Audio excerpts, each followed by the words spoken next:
Hello friends, welcome back to quiz 247। दोस्तों, जैसा आपसे हमने वादा किया था कि डिस्क्रिप्टिव भी लेके हम लोग आएंगे, तो आज हम लोग डे 1 डिस्क्रिप्टिव लेके आ गए हैं। और आज जो हम लोग डिस्कस करेंगे वो करेंगे नोबेल पुरस्कार या फिर नोबेल प्राइज के बारे में।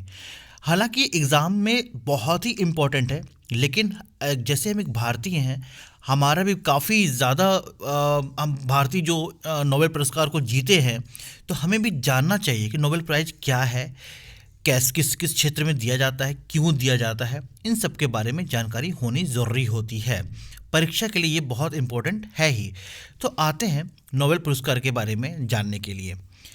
देखिए, ये इमेज आप देख रहे होंगे, ये जो पिक्चर है, ये जो चित्र है, ये किनका है? ये चित्र है अल्फ्रेड बर्नार्ड नोबेल का। इनका पूरा नाम कहीं कहीं आपको संक्षिप्त में नाम देगा अल्फ्रेड नोबेल, या फिर पूरा नाम पूछा जाए तो ये नाम है अल्फ्रेड बर्नार्ड नोबेल। एक बहुत ही बड़े रसायनज्ञ और बहुत ही प्रसिद्ध सुप्रसिद्ध इंजीनियर थे। ये स्वीडन में जन्म लिए थे। इनके जन्म जो हुआ वो हुआ 21 अक्टूबर 1833 ईस्वी में। 1833 के 21 अक्टूबर को इनका जन्म हुआ।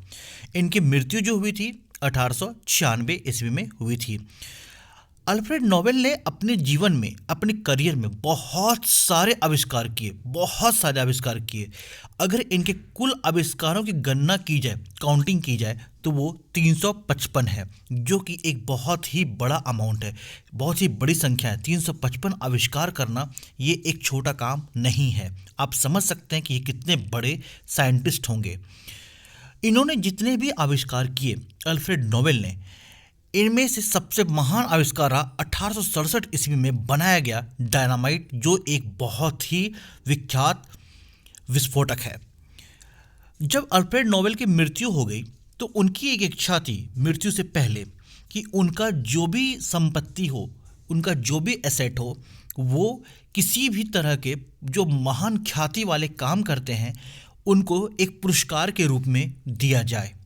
इसी पुरस्कार स्वरूप उस राशि को देने के लिए उस सारे पैसे को एक बैंक में, स्वीडन के बैंक में रख दिया गया, और उससे जो ब्याज बनता था, उससे जो इंटरेस्ट बनता था, उससे हमेशा एक जो पुरस्कार शुरुआत की गई, जिसका नाम रखा गया नोबेल पुरस्कार। उम्मीद करता हूँ कि अल्फ्रेड नोबेल का क्या योगदान रहा, क्यों फेमस हुए, डायनामाइट में आविष्कार का किसने किया, डायनामाइट का आविष्कार कब हुआ, और नोबेल पुरस्कार का जो अस्तित्व में आया वो कैसे आया। अब जानते हैं नोबेल पुरस्कार के बारे में। देखिए, जो सच्चाई, जो फैक्ट्स है, इसकी शुरुआत हुई नोबेल फाउंडेशन के द्वारा। नोबेल फाउंडेशन की स्थापना 1900 ईस्वी में कर दी गई थी। तो नोबेल फाउंडेशन के द्वारा नोबेल प्राइज़ का शुरुआत कर दी गई, और वो कब से की गई? 1901 ईस्वी से। यानी पहला नोबेल पुरस्कार जो दिया गया वो 1901 ईस्वी में दे दिया गया। अब आते हैं नोबेल पुरस्कार जो है, नोबेल प्राइज़ इन इकोनॉमिक्स। तो जो इकोनॉमिक्स में यानी अर्थशास्त्र में जो नोबेल पुरस्कार की शुरुआत हुई वो हुई 1968 से, 1968 में।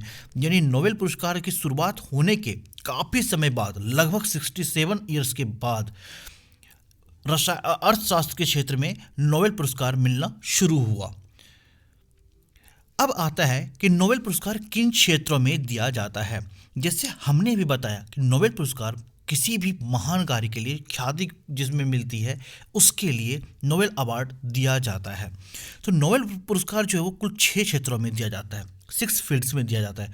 वो कौन कौन से हैं? Physics, medical science, peace, chemistry, economics and literature, यानी भौतिकी, रसायन, चिकित्सा विज्ञान, शांति, रसायन विज्ञान, अर्थशास्त्र एवं साहित्य। इन क्षेत्रों में, ये 6 क्षेत्र हैं, इसमें जो है नोबेल पुरस्कार दिया जाता है। दोस्तों, कभी कभी क्वेश्चन ऐसा भी आ जाता है कि आपको 4 ऑप्शंस दिए जाते हैं और उसमें पूछता है कि किन क्षेत्र में नोबेल पुरस्कार नहीं दिया जाता है। तो उसमें दे देगा शांति, रसायन विज्ञान, भौतिकी और गणित। तो आपको जवाब क्या हो जाएगा? गणित, क्योंकि ये सिर्फ और सिर्फ ये 6 क्षेत्र हैं जिसमें नोबेल पुरस्कार दिया जाता है। आगे बढ़ते हैं कि नोबेल पुरस्कार के पहले जो विनर थे वो कौन थे। बात करते हैं विश्व में, तो विश्व में जैसे हमने बताया कि 1901 ईस्वी से नोबेल पुरस्कार की शुरुआत की गई थी। कब से की गई थी? 1901 ईस्वी से नोबेल पुरस्कार की शुरुआत की गई थी। तो जो नोबेल पुरस्कार की शुरुआत की गई वो शांति के लिए फ्रेडरिक पासी जो एक फ्रांसीसी थे और जीन हेनरी डुनेंट जो कि एक स्विस के रहने वाले थे, उन दोनों को शांति के लिए साझा किया गया था। मतलब उन दोनों को मिला के ये पुरस्कार दिया गया, किसी एक इंसान को नहीं दिया गया था। तो अगर पूछा जाता है कि 1901 ईस्वी में किसको दिया गया था, तो आप बताएंगे 1901 ईस्वी में शांति के लिए फ्रेडरिक पासी जो कि फ्रांसीसी थे और स्विस के रहने वाले थे जीन हेनरी डुनेंट, इन दोनों को साझा रूप से दिया गया था। बात करते भारत की। हमारा भारत महान इसलिए है, जब भारत की बात आती है तो कहीं भी हमारा भारत पीछे नहीं रहता। भारत में भी जब 1901 ईस्वी में नोबेल पुरस्कार की शुरुआत होती है तो 1913 ईस्वी में भी हमारे भारतीय रविन्द्रनाथ टैगोर, जिनको आप जानते होंगे, जिनको गुरुदेव के नाम से भी जानते हैं, उन्होंने साहित्य के क्षेत्र में एक साहित्य था गीतांजलि, उनके क्षेत्र में यह पुरस्कार प्राप्त करने वाले पहले भारतीय बन गए। तो भारत में सबसे पहले अगर किसी को नोबेल पुरस्कार मिला तो वह रविन्द्रनाथ टैगोर, जिनको गुरुदेव की उपाधि महात्मा गांधी ने दी थी, और 1913 में उनको गीतांजलि के लिए साहित्य के क्षेत्र में नोबेल पुरस्कार दिया गया। आते हैं नोबेल पुरस्कार में प्राइज मनी क्या मिलता है। तो नोबेल पुरस्कार में प्राइज मनी मिलता है 10 लाख यूएस डॉलर। क्या मिलता है? 10 लाख यूएस डॉलर, और 10 लाख यानी 1 मिलियन यूएस डॉलर। इसके साथ ही एक डिप्लोमा सर्टिफिकेट यानी प्रशस्ति पत्र भी मिलता है। ये था नोबेल पुरस्कार के बारे में। दोस्तों अगले दिन जो कल वीडियो आएगा, जैसे हम बताए थे, हम लोग का वीडियो जो आता है मंडे, ट्यूसडे, वेडनेसडे, थर्सडे, इन दिन ऑब्जेक्टिव, फ्राइडे और सैटरडे को डिस्क्रिप्टिव। तो आज आपका नोबेल पुरस्कार आ गया। कल जो डिस्क्रिप्टिव आएगा वो आएगा आरबीआई यानी रिजर्व बैंक ऑफ इंडिया के बारे में। वीडियो को लाइक ज़रूर कीजिएगा, प्यार दीजिएगा। चैनल पे नए हैं तो सब्सक्राइब ज़रूर कीजिएगा। मिलते हैं अगले वीडियो को लेकर, कल फिर रात को मिलेंगे।